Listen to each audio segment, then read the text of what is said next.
Alright, looks like people are pretty situated. Alright, welcome to Pocket Racers Lecture 2. It's going to be going over localization. It's your first step into computer vision. Sign in, last calls, all about that. Alright. So some quick announcements. Lab 1 will be due 2 weeks from now. I just did it on Wednesday. You guys just communicate with me if you guys need an extension. I understand. I hit some extensions myself. It's recording, right? Yep. Alright, done. Okay, so for Lab 1, you will need a Raspberry Pi and a camera. So what that means is that you guys will have to drop by the lab for your materials. In order to get your materials, you will need to complete the deposit and lab safety. So don't make me get on here, you guys. In order to get the equipment, you guys can either, like last year I did all my labs during my leads work sessions and office hours, but you guys can also take it out, just check it out with me. You guys can either pick them up during my lab hours, which is Friday 12 to 4, or during work session 1, which I'll get to later, or just schedule a time with me, just DM me and we'll find a time. All of the Lab 1 spec will be dropped tomorrow. And yeah, so once you guys finish Lab 1, at me in your private channel, and we'll talk about either an online check-off or meeting up in person to check off. Yeah, so as I said, we're gonna have a work session for this lab. Right now it's scheduled for Sunday, 11/3. And basically, I'll just be sitting in the lab, and you guys come in and work, and just ask questions if you need. Yeah, you can find a seat somewhere. There's chairs like everywhere. Here's a chair if you want it. Yeah. So another quick little drop is I will be doing Pocket Racer kit workshops, work sessions, but this is basically just me working on building all the Pocket Racers during my lab hours. So if you're like really good at soldering, so if like 805, 603, you're like, that's easy, you guys should come help me. You know, if you want to see more of the hardware, because technically hardware, although I'll go over it, it's not like it's not one of the major things we'll be going over. So if you have some extra time, DM me, and you know, you can come help out and learn more about the hardware of Pocket Racers. So yeah, I hope most of you guys have seen that the teams have been released. Be friendly with your fellow team members. And yeah, if you guys are yellow, that means I don't know your Discord, and that means I can't add you to the team channel. And all the your private team stuff will be through there, so talk to me ASAP so you can be in a team channel. Alright, getting into the lecture, this is what we're going to be going over. So our goal for Lab 1 is going to be finding a dice and being able to count the dots on the dice. And yeah, we're going to teach you all the steps you need to go through to do this. We're going to be doing this on Python through OpenCV, and we'll also be SSHing into your Raspberry Pis and using the camera. Yeah. So how do we do this? We do this through localization, which is just finding things, basically. So why is it so hard to find things? Well, you can see there, those are dice. However, what a computer sees is just an array of numbers. So, for example, an image is presented by a 2D array with 3 different values, which in this case is RGB. So yeah, all it sees are numbers and pixels, so it can't understand that that is a dice with dots. And we're gonna be learning how to teach it how to see that. So there are 2 main problems with computer vision. One is that there is a lot of data. So in these, each color, each pixel is an array of numbers, and that's a lot of things to process, and yeah. So in terms of the image, we typically only care about certain features, and in computer vision, we define features as parts or patterns that help you identify an image. So for example, like, all we care about is this dice with dots. All this like wood details and like the background, it doesn't matter. So we're just gonna get rid of it. So yeah. And then another problem is visual noise. So there's a lot of data. There's countless colors in this picture alone, even though it seems simple. So one thing you can do is like flattening colors.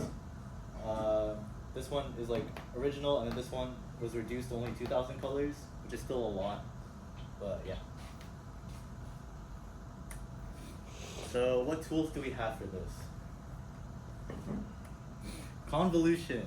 So I heard some of you guys talking about 102. We love convolution. We don't need to get into the math of this, but if you're in 102, I don't know how many of you have taken 113, but basically for photos, we're mostly going to be doing discrete convolution. The difference between discrete convolution and convolution is that convolution is like analog and discrete is for certain points. So your certain points are going to be pixels in this case. The math and equations, don't worry about them too much. The most important thing is that you remember is that when solving convolution, I don't know if you guys got this in 102 or if you've already taken it, but you're basically going to be flipping and dragging your equations or signals. In our case, our signals are images, but yeah, to solve this geometrically, you flip and drag, and I'll kind of show you how that's done. So for images, what we're typically going to do is, yeah, we're going to flip and drag, and in terms of convolution, this is kind of your okay, I'm not going to worry about the math, but this is, you're basically going to pass a kernel over it that will cause the effect on the original image that you want. So you'll be flipping your kernel, and then you'll be dragging it across. Well, in this case, this is the kernel. So it's dragged across, and I'll step by step through that process. Those equations, yeah, don't worry about them either, it's fine. Yeah. So we're getting a kernel, and we're flipping and dragging it across our original image in order to change it. Alright. So, yeah. So a kernel is placed on top of a matrix, and all the cells will be multiplied together and added. And the kernel will keep moving, and it will create a new image. The goal of this is to either emphasize or nullify certain parts of the image. By doing this, we can either blur, find edges, or extract features. Alright, so we're gonna walk you through this. So this is an example matrix, and then that's the kernel. So basically, this kernel is going to be flipped. So as you can see here, it becomes 0, 1, 0, 1, 1, rather than that. The kernel is flipped horizontally and vertically, so you can see the resulting transformation. This kernel is then multiplied by the size relative to the original image, and then each number within the kernel is multiplied by that value and then added together. So can anybody tell me what this will end up becoming? 3. Yes, that is correct. So yeah, it becomes 3 because you multiply each thing in the kernel and then you add it up. So after this one, it will be shifted over one to the right, and then it will be shifted down and this, and then you'll get all this. I'll make you guys do more practice in a sec. Oh, wow, that second is right now. Okay, so I wrote out a little column for you guys to do, just to check your guys' understanding of kernels.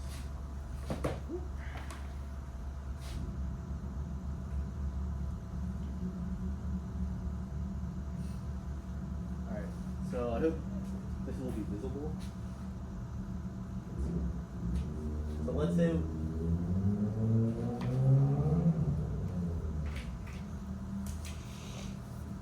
we have a matrix with these values.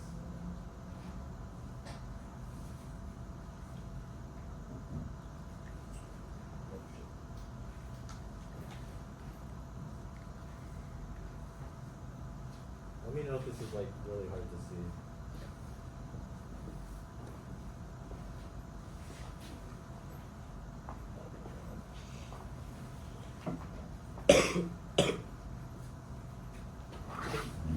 I'll give you guys like a few minutes or a minute, or if anybody can do it faster than that. Can anybody figure out what the kernel is to go from this image to this image?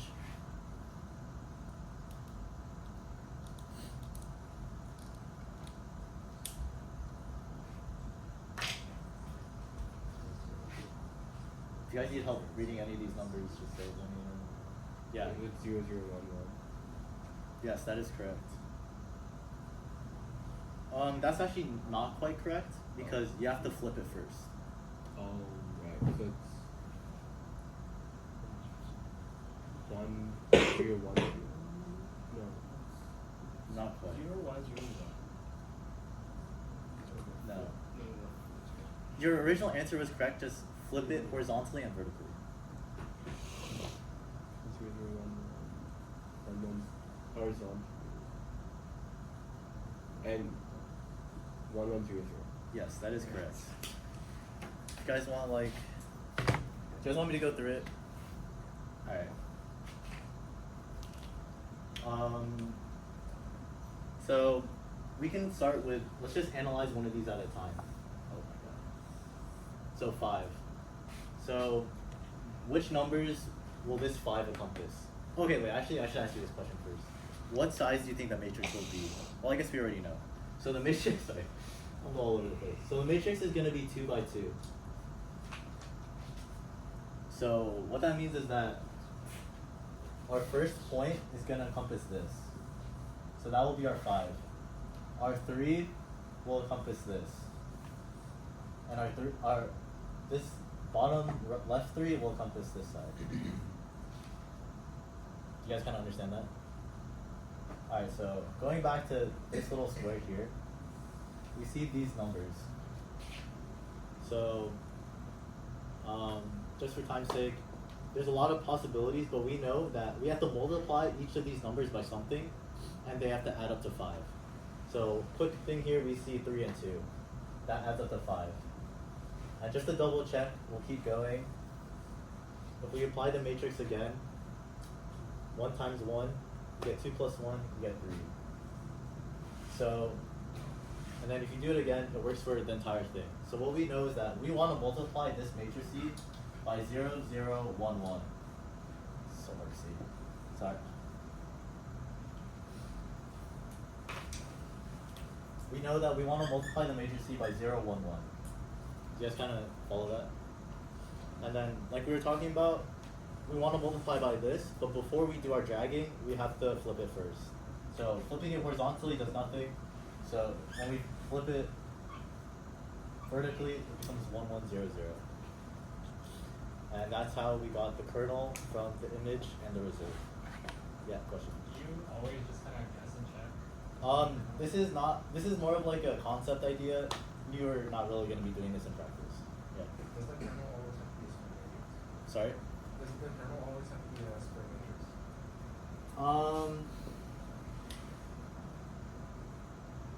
No. But I feel like a lot of the times it is.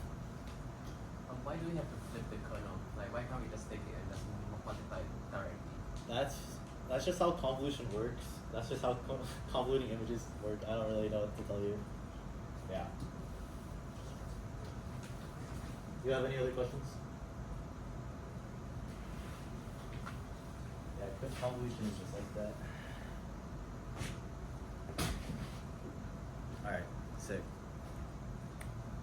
So now that we know how to edit images, so we can edit images through convoluting them or just changing the raw data. As you saw, there are a bunch of arrays. So those are the two ways we'll typically be changing images. So with that information, the first thing we can do is reducing the image space. So for example, if your feature is a really small part of an image, you obviously don't need all that background, so you can reduce it. So you can do this by downscaling the area. So as you see, you go from 6 by 6 to a 1 by 1. And this is slightly different from convolution because basically we're going to be using a 3 by 3 matrix. However, rather than by convoluting it across each one, because that would make a 5 by 5, I believe, we're going to say that it takes steps of 3. Can you guys kind of understand how that would make a 2 by 2? Because we're taking this 3 and then we're stepping it over the next 3, so it'll cover this. And it'll keep going. So it'll only cover these 4 quadrants. rather than each single step. That's in general how you downscale images. And usually when you downscale the images, you'll be taking the average of the pixels within it. So can anybody tell me what you'd like want to multiply this by? Like each square by in order to get the average? In order for this to be the average of these.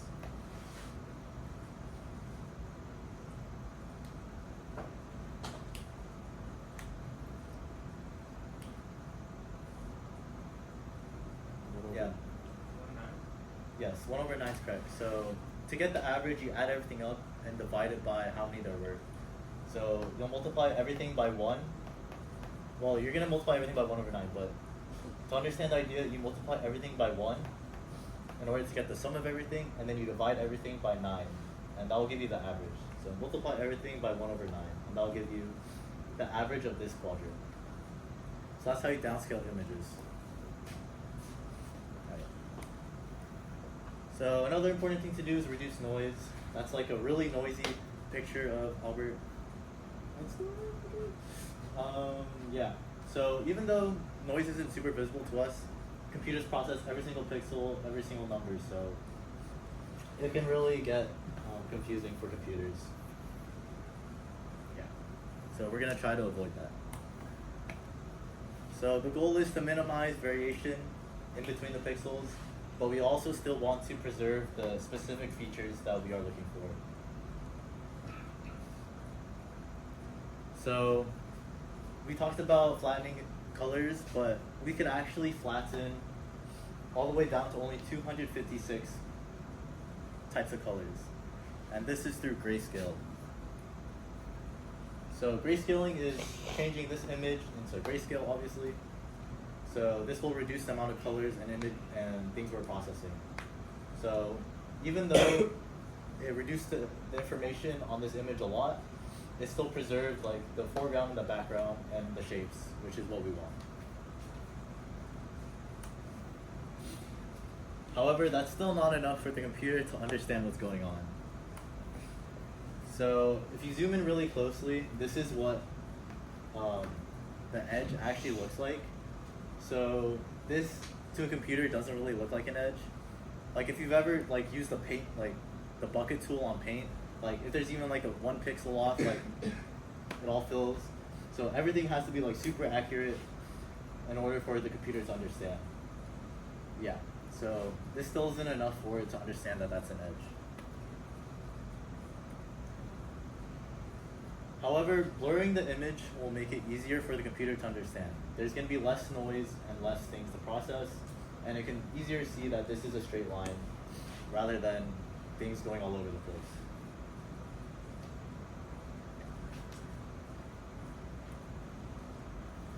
So we kind of talked about this earlier, getting the average.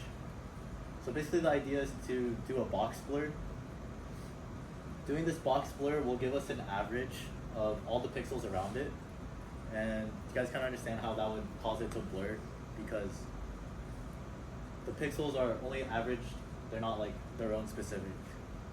They're not as specific anymore, because they're affected by everything around it.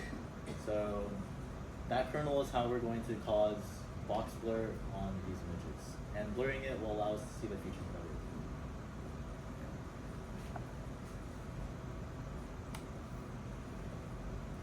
So doing a straight up average on the pixels, a lot of times will get messy and it won't really represent things well.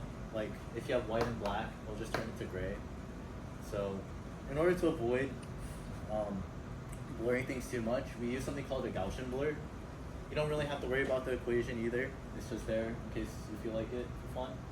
But basically each part of the kernel will be multiplied by this value. Basically all it's saying is that as you get further away from the intended pixel, you will be, it will impact how much it affects the average less. Kind of like, think about like a Gaussian graph. It's like this. So the things closer will have the most effect and things further away will have less effect. This will help us make sure the picture is still represented well.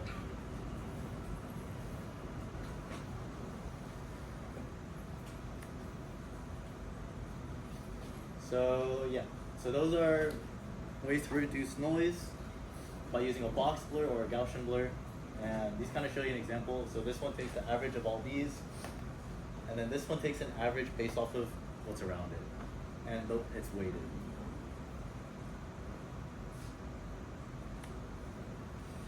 However, the computer is still not knowing what's going on, so we still need to do more work. So, to be honest with you, 256 colors is still too much for the computer to process. So we're gonna reduce it even more. So we're gonna reduce it down to 2 unique types of pixels. Do you guys have an idea of how to do that? If we're going from grayscale, what's another way of making it even easier to see?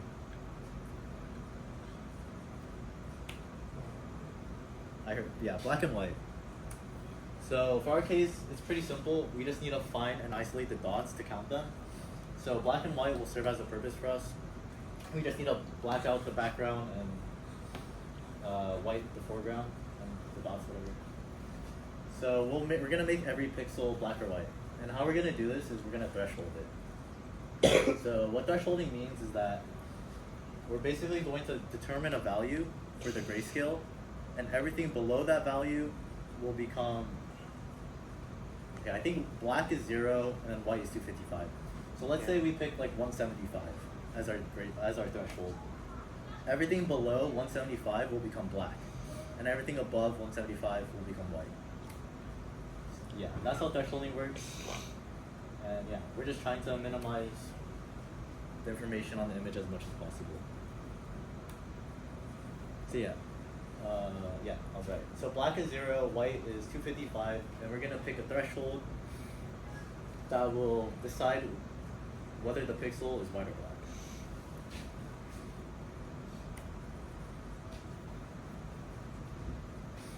However, there's a problem with trying to define a constant threshold.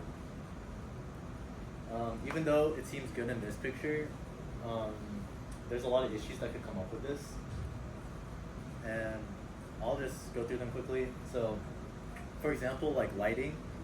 So let's say the lighting of your image switches. Everything will be lighter than it was before. So your threshold might not work anymore. Or let's say shadows or anything like that. So it's kind of hard to pick a fixed value for your threshold with a changing environment. So to avoid this, yeah, so this is just an example. With lighting change and the same threshold, everything becomes brighter and the threshold no longer works well. In order to avoid this, we're going to do adaptive thresholding instead. Basically, it will go around through every pixel, and then it will calculate a threshold that seems to work well for you.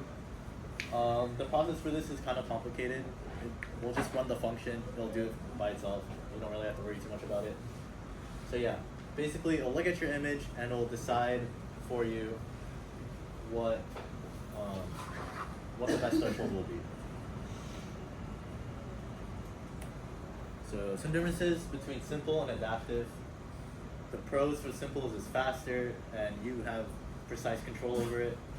The cons are it's affected by the environment a lot and it requires prior calculations.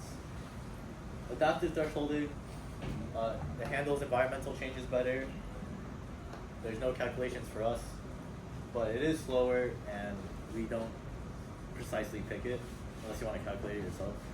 But yeah. Typically, the adaptive thresholding will be easier for us to use. So basically what we've been doing so far is filtering by intensity. So we're basically picking colors and changing it to grayscale and just maintaining the intensity. And that's okay. But there's also times when, yeah, this is usually fine because for like the dice, the color isn't super important.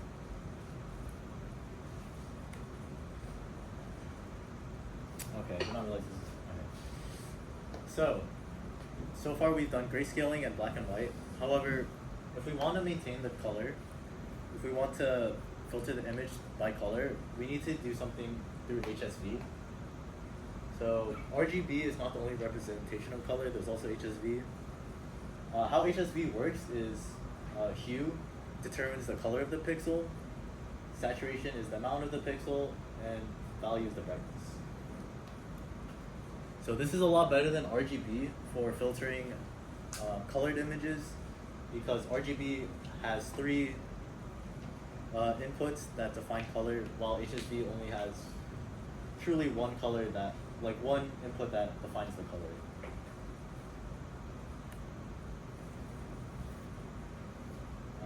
Yeah, so I kind of explained that. So yeah, it's useful when you want colors and there's a very different color from the foreground and background.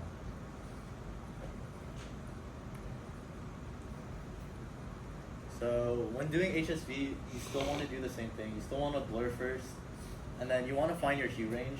So let's say you're filtering, so for this image, let's say you're filtering by white and black, or I guess brown and white. You want to first find the correct hue range, so figure out what color roughly this is, and then you guys can threshold it out. We'll typically be doing filtering through hue only. The saturation and brightness we'll keep the same because we mostly care about the color.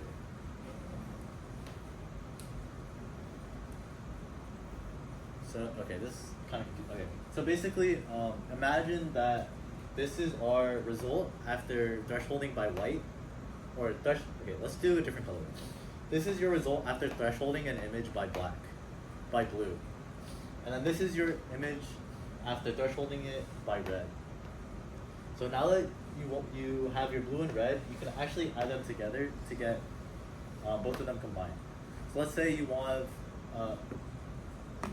okay, there's a better picture for this. Alright, let's look at this one. So we have a blue and red water bottle, and we want to filter out the background. So what we're gonna have to do is we're gonna have to filter out the red one, and we do this by thresholding it, thresholding hue on red. And then you do the same thing here, and you threshold hue on blue. And if you want to keep both of them, if you just wanted to keep the water bottles, you can add them back together, and then you'll get the original image. This image of the black and red, the blue and red, can be reused on the original image as a mask in order to get the original colors together without the background. And you guys can practice this. You guys will be practicing this in our lab. So, any questions real quick? Anything like that? Alright, quick little summary. So we have matrices, and we'll be convolving them in order to make new images and affecting them however we want, whether they're blurring or finding edges. So the process of filtering, if we don't need color, we'll typically do it by grayscale. So the process of that is original, downscale, grayscale, blur, and then thresholding. That's typically the pipeline for filtering an image. And then same thing for HSV, except we're gonna filter hue, and then we're gonna threshold hue as well. Alright, once again, last chance. Any questions on that section? Alright. So now that we filtered our image, we have a image with a distinct white and black, and we found our dice. So now what do we do? So we successfully went from that to this, but now we want to count the dots. So it's actually pretty easy, kind of, for this example. You just count how many white sections there are, and then you'll find that there's 6 after filtering the image. However, this is a very clean image, and you're not going to get this, unfortunately. So typically, this is what it will look like once you're done with all the filtering. As you can see, there's still white spots within the black dots. There's black dots all over the place. And that's enough to confuse a computer. So what we need to do is get rid of those.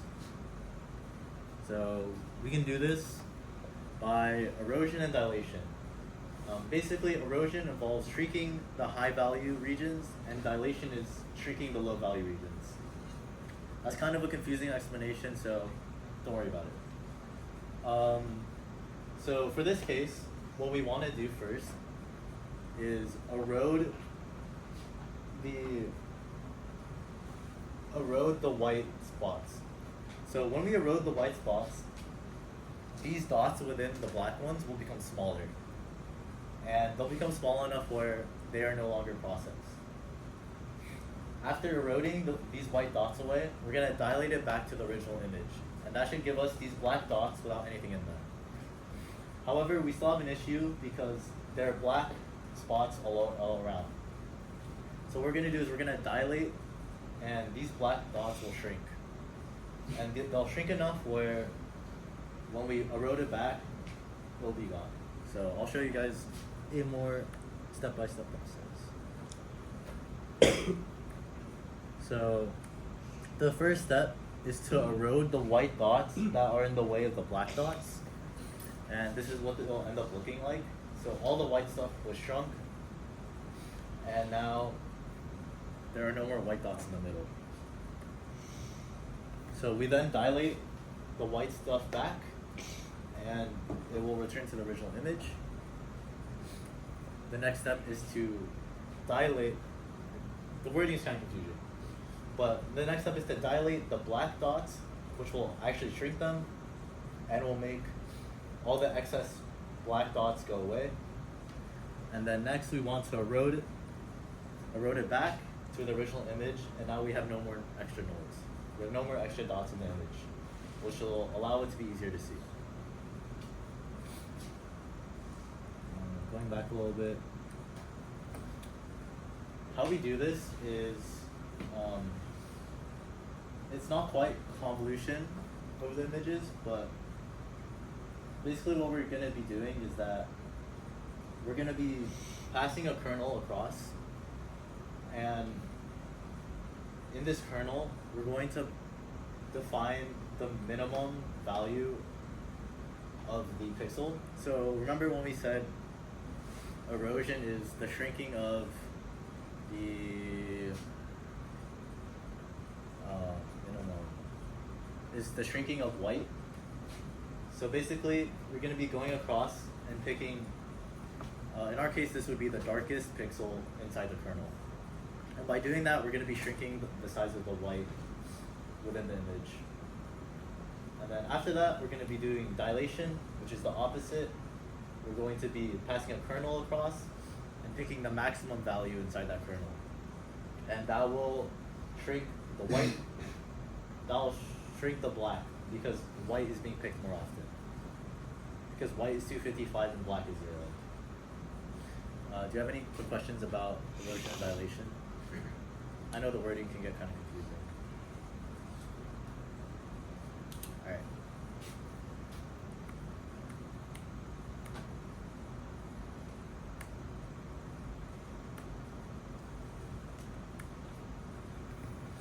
So here's looking at everything together. So this is our original image. We erode the white dots away by shrinking the white, and then we dilate the image back to what it looked like originally, and then we dilate the black dots away, which is shrinking them, and then we erode it back so that way it looks original. So now all the excess dots are gone.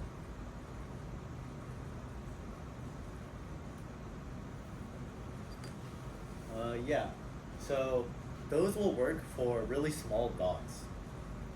However, what happens when we have really big dots that won't go away with our erosion and dilation?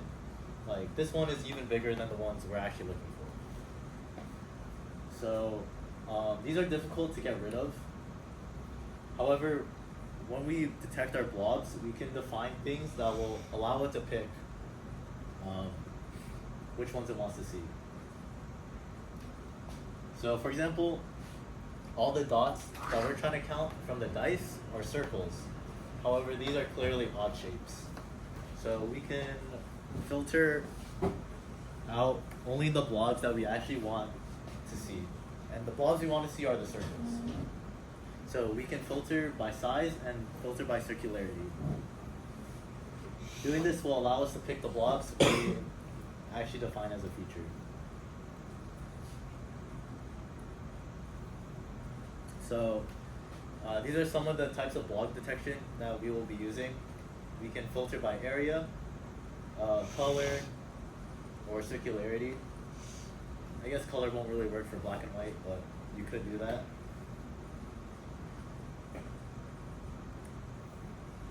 Some other forms of block detection is convexity. Basically, convexity, what it means is that it will draw like a shape around your blob, and then it will compare the area size of the actual shape and the shape it drew around. So for example, this example, the ratio between the convex hull and the actual image is pretty significant. So that could come in handy, and it probably will come in handy later. Another thing is ratio of inertia. So the inertia of a blob is just finding the center of mass, and then it will tell you, basically it's useful for finding the center of the mass. So I don't know if you guys saw some things or my demo, but for example, the arrow. So for example, if we have actually, it's a little bit of a spoiler, but you guys gotta listen. It's fine. You guys can figure that out later. That's the thing you can use.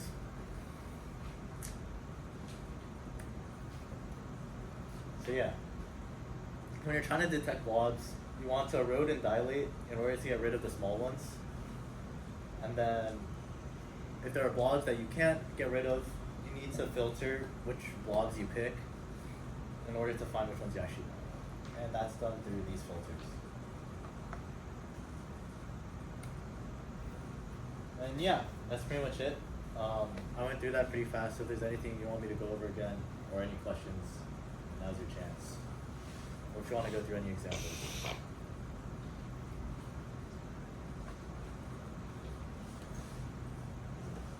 Okay. So, just a few more things. So lab 1, as I said, you will need the Raspberry Pi. You will, you will need to download some software for that. I'll be dropping the lab spec tomorrow, and yeah, just come in during my lab hours or the work session, and I can get you set up with that. And yeah, good luck with you for all that, and hope you guys learned something from my lecture.